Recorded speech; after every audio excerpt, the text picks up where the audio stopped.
નમસ્કાર. જ્યોતિષ જ્ઞાન ગંગા ગુજરાતી યુટ્યુબ ચેનલમાં આપનું હાર્દિક સ્વાગત છે. આજે આપણે ગ્રહયુદ્ધ એટલે શું તે વિશેની માહિતી મેળવીશું.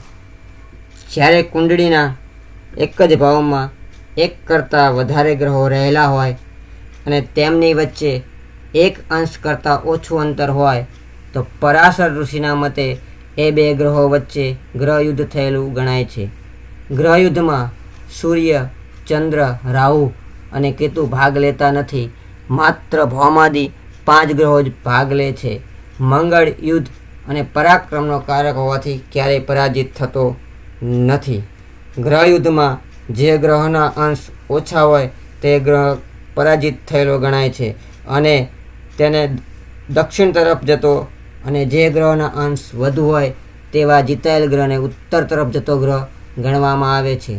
કેટલાક જ્યોતિષોના મતે બે ગ્રહ વચ્ચે 1/9 કરતાં ઓછું અંતર હોય તો પણ તે બે ગ્રહો વચ્ચે ગ્રહયુદ્ધની પરિસ્થિતિ સર્જાય છે એવું માને છે.